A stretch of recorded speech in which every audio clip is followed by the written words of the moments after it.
What is going on, guys? For today's video, I will show you the best Flicker Strike Berserker build in Path of Exile 3.26. This is a fast and aggressive melee setup, built for non-stop action. We're using Rage, Frenzy Charge Sustain, and big crits to keep the Flicker Strike going without stopping. This setup has smooth mapping, solid bossing, and enough defense to survive even the hardest league content. If you're looking for this build's path of building, then click my link in the description. And before we continue, thanks to U4GM. They are a pro website that provides PoE1 boosting, items and even currency with a cheap price and fast delivery. They have over 17,000 positive comments, and this website is really worth a try. So make sure to use my discount code KADE for extra 6% off. The Flicker Strike Berserker build in 3.26 is all about the raw speed, high burst damage and smooth mapping. The core mechanic revolves around generating and sustaining frenzy charges to keep the Flicker Strike chaining non-stop. And in this patch, Berserker remains a top tier choice thanks to its massive damage scaling and the rage generation. The build uses Terminus Est early on to generate frenzy charges through the crits, which works well alongside the aspect of the Carnage for a huge damage boost. Later, it transitions into a crafted high physical two-handed sword for the endgame scaling, ideally with a high flat physical damage, crit multiplier and attack speed. To keep the build consistent and self-sustaining, the gloves will generate frenzy and endurance charges on a hit or a kill. They remove the need for expensive uniques like the Feral Sphere and allow smooth bossing and mapping alike. Defensively, the build is surprisingly solid. Evasion is converted into armor. Molten Shell is layered on top, and the Arctic armor will reduce incoming hits. Instant Leech, Fortify, and decent life pool will round out the build nicely. It's a fast-paced, aggressive build with a satisfying clear and strong single target, especially once fully geared. It thrives in white to red maps and scales well into the endgame with enough investment. So let's take a look at the leveling. The core idea is to build up a high speed melee with a solid sustain and decent defenses, and I started by leveling with the Sundern. It's still completely busted for early progression. Once we are ready to go full Flicker, I tested both Warrior Legacy and the Ancestral Fury. Turns out that they don't stack the way some people hoped, so don't bother doubling up, you will just lose value. Multi-strike is still a non-negotiable for a Flicker. The build just doesn't feel right without it. I'm running Terminus Est for easy frenzy sustain, and scaling the aspect of the Carnage to boost our damage. Defensively, I've layered on the Molten Shell, Arctic Armor, Fortify and Instant Life Leech. Even post-nerf, that Leech Mastery is still crazy strong. And then once you have some currency, upgrade to a crafted two-handed sword with big physical and crit multipliers, and swap in gear with focus on flat physical damage, life and resistances. The real MVP here are the gloves that help sustain both frenzy and endurance charges, making the Feral Sphere, which is super expensive, unnecessary. Next up, let's talk about the Ascendancy choices. The first priority is aspect of the Carnage. This is your big damage spike early on, giving you a flat 40% more damage right out of the gate. It's one of the strongest early Ascendancies in the game and sets the tone for its high risk, high reward build. After that, we grab the Crave the Slaughter to start building Rage, which synergizes perfectly with Berserker's playstyle. Rage not only adds more attack speed and damage, but fuels the later Ascendancy passives that make the Flicker Strike feel incredibly smooth. Then third, we have the Rite of Ruin, which fully unlocks the Rage mechanic. This node is what gives you the massive scaling, tripling the rage bonuses and giving you the stun immunity while at max range, and even boosting your attack speed and movement to ridiculous levels. This is what makes the build feel fast and fluid. And lastly, we take the Ancestral Fury, which helps with the clear by giving you attacks and a chance to splash. It's especially good with a high attack speed, allowing you to clear packs effortlessly. These four Ascendancy nodes are essential for both offense and quality of life, and once you have them, the build really starts to pop off.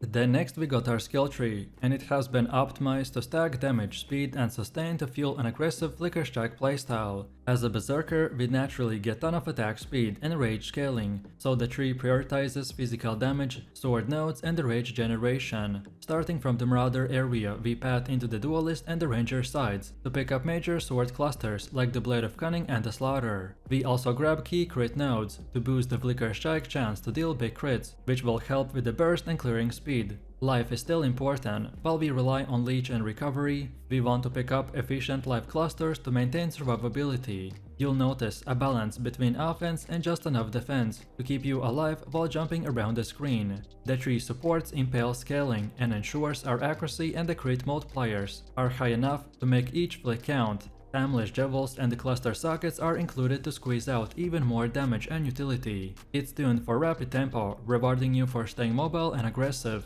Every point here is pushing towards more raw power and a smoother skill uptime, especially while rage and leech mechanics are in full effect. Next up we have our skill gems. For the main setup we use the Flicker Strike, linked with the Brutality, Multi-Strike, Close Combat, Fortify and the Ruthless or even Pulverize, depending on your preference. Brutality locks us into pure physical damage, but gives us a massive damage boost, and Multi-Strike is key for speed and chaining. Close Combat and Fortify will provide more melee damage and survivability, while the Ruthless will help against tougher enemies. For utility, we run Molten Shell, linked with the cast when damage taken and increased duration for automated defenses, and then Summon Stone Golem gives life regen, which offsets the Berserker's degen. For movement, we use Leap Slam, linked to the faster attacks, along with the Assassin's Mark and Mark on a hit, or automated crit boost on bosses. We also have Wall Double Strike as a burst tool paired with Berserker and the Blood Rage, which we use all three to melt bosses in split seconds. Finally, our aura setup includes Determination for armor, Precision for accuracy and crit, Arctic armor for defensive layering,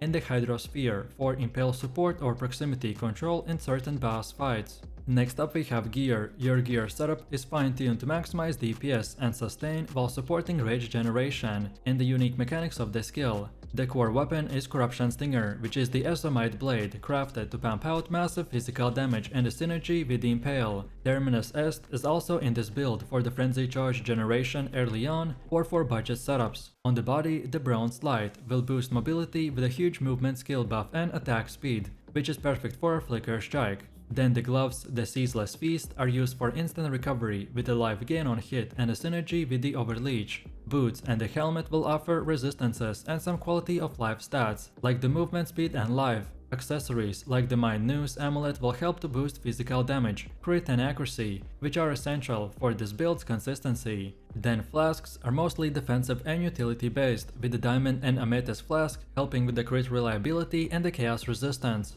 Also, the Pride Timeless Jewel socket will help to stack even more physical aura scaling. Keep in mind, you want to stay rage capped as often as possible, so anything that supports attack speed and rage sustain is worth investing in. This setup balances offense and enough defenses to keep the Flicker Strike looping reliably without getting you killed. Next up we have our Mercenaries. For your Pantheon, go with the Soul of Arakali as your major god. It helps to reduce damage over time and synergizes well with the Berserker's Leech and the degen mitigation. Pair that with the Soul of Rislata as your miner for improved life flask sustain when you're not at full health. This is especially helpful during boss fights or non-leech map mods. If you're running more chaos heavy content, then consider swapping in the Soul of Sharakari to reduce chaos damage taken and gain poison immunity. You won't need a traditional anime guardian or the Spectre for this build, as we are mainly a pure solo setup that keeps the focus entirely on us. Next up, let's go over the gameplay. The core loop is simple: press the Flicker Strike and watch everything explode. Thanks to the Multi-Strike and Frenzy Charge generation, you'll consistently be teleporting to enemies, killing them instantly and chaining through the packs at a lightning speed. Bossing is more smoother than you'd expect, so activate Berserk, pop your flasks, and unleash Wall Double Strike for maximum burst. The build doesn't rely on the totems or the setup time, so you're always active and reactive. Defensive layers like the Arctic Armor, Determination and the Fortify will allow you to dive into packs formidably, while Leech and Molten Shell will keep you alive through the most incoming damage. Leap Slam is your gap closer and escape button when Flicker is not optimal, and is great for dodging boss mechanics or even moving fast. Overall, this is a high velocity and aggressive playstyle, where you are rewarded for momentum and punished for hesitation, which makes it incredibly fun and engaging to play.